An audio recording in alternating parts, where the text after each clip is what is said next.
Hello friends, welcome to my channel. நான் உங்கள் சித்தி சதீஷ். இப்போ பார்த்தீங்கன்னா இந்த பதிவில் நாங்கள் வீட்டுக்கு வாங்கின மீனை தான் நான் வீடியோ எடுத்திருக்கேன். இதே மாதிரி வீடியோ போட்டு நிறைய நாள் ஆயிடுச்சு. இப்போ மீன் வீடியோ போடுறதில்ல. சரி, இது வாங்கியிருந்தாங்க, சரி அப்போ இதை எடுத்து போடலான்னு நான் மீன் வீடியோ எடுத்திருக்கேன்.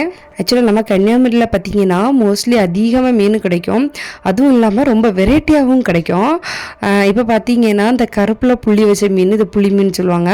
இது எப்படி ஒரு மீன் கிடச்சிருக்கு. இந்த மீன்லாம் பார்த்திங்கன்னா குழம்பு வச்சு சாப்பிட்றதுக்கு சூப்பராக இருக்கும். ரொம்ப பஞ்சு போல் இருக்கும். குட்டீஸ்களுக்கு இதெல்லாம் கொடுக்கலாம் இந்த மீனெல்லாம். அப்புறம் பார்த்திங்கன்னா இந்த மீன் கொஞ்சம் முள் இருக்கும், அதனால் பார்த்து சாப்பிட்ணும். இந்த மீனோட வாய் பார்த்திங்கன்னா இவ்வளோ பெருசாக இருக்குது. ஆனால் மீன் பார்த்திங்கன்னா வழிவிட்டு போயிட்டுருக்கு. அந்த மீனோட பசத்தன்மை கொஞ்சம் அதிகமாக இருக்குது, அதனால் நம்ம கையில் எடுக்க முடியல, வழுவி கீழே விழுந்துட்டுருக்கு. இந்த சோப்போலர் மீனுக்கு பார்த்தீங்கன்னா உள்ள நாக்கு இருக்க மாதிரி இருக்குது. ஆனால் நம்ம அந்த மீனை கட் பண்ணி எடுக்கும்போது அந்த நாக்கு மாதிரி தெரியலை. அந்த மீனில் இருக்கக்கூடிய காற்று அந்த தோலில் போய் அது சேர்ந்து அந்த நாக்கு மாதிரி நமக்கு அப்படி தோணுது. ஆனால் அது நாக்கு கிடையாது. நான் மீனை கட் பண்ணிவிட்டு காட்டுறேன். அதோட வாய்ப்பகுதியில் அந்த நாக்காக இருக்காது. இந்த மீன் பார்த்திங்கன்னா தோல் உரிக்க வேண்டாம், இல்லை செல்லு மட்டும்தான் இருக்கும். அது லைட்டாக நம்ம அருவாமனையில் வச்சு அந்த செல்லை பரண்டி விட்டுற வேண்டியதான். சில மீன் பார்த்திங்கன்னா தோல் உரித்து எடுக்கிற மாதிரி இருக்கும். ஆனால் மோஸ்ட்லி பார்த்திங்கன்னா அதிகமாக எல்லாத்துலேயுமே செல் இருக்கும். செல்லை எடுத்து விட்டாலே போதும். சில மீனில் தோல் ரொம்ப ஹார்டாக இருக்கும். ஆனால் இந்த மீன்களுக்கு பார்த்திங்கன்னா தோல் ரொம்ப சாஃப்டாக இருக்குது. அதனால் இது தோல் எடுக்க வேண்டாம்.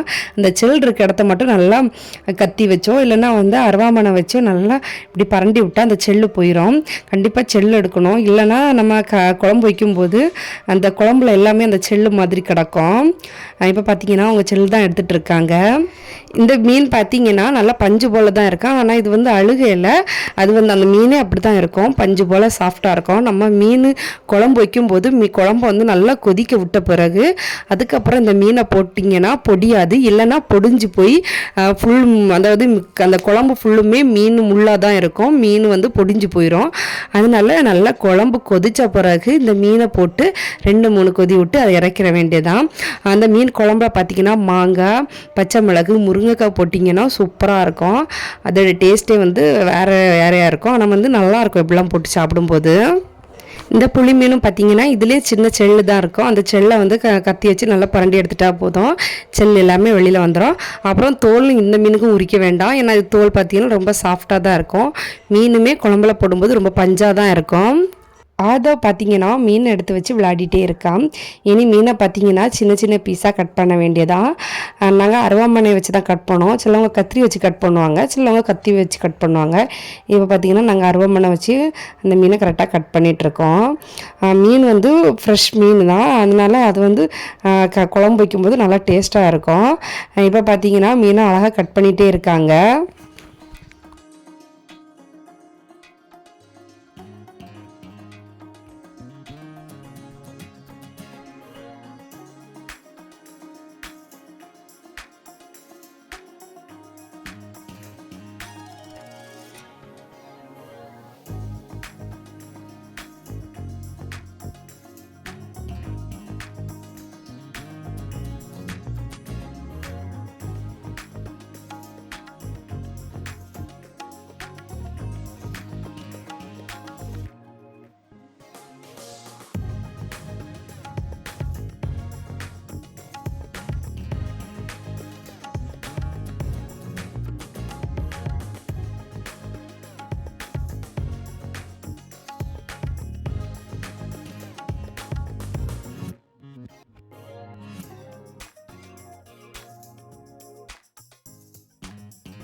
இப்போ பார்த்துட்டிங்கன்னா 2 மீனுமே நல்லா கட் பண்ணிட்டாங்க.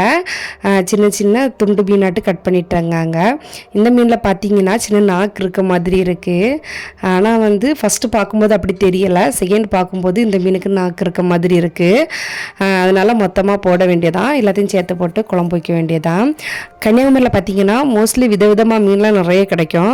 சப்போஸ் இங்கே யாராவது நீங்கள் கன்னியாகுமரி வந்தீங்கன்னா கண்டிப்பாக இங்கே இருக்க மீன்களை கண்டிப்பாக வாங்கி சாப்பிடுங்க. ஒவ்வொரு மீனுமே ஒவ்வொரு டேஸ்ட்டில் இருக்கும்.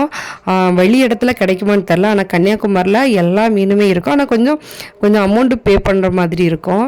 ஆனாலும் விதவிதமாக மீன்லாம் நல்லா சாப்பிடலாம்.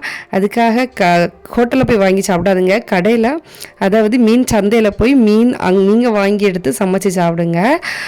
தேங்க்யூ ஃப்ரெண்ட்ஸ், வீடியோ முழுசாக வாட்ச் பண்ணதுக்கு. பாய் ஃப்ரெண்ட்ஸ், அடுத்த வீடியோவில் சந்திக்கலாம். ஒன்ஸ் அகெயின் நான் உங்கள் சித்து சதீஷ். பாய்.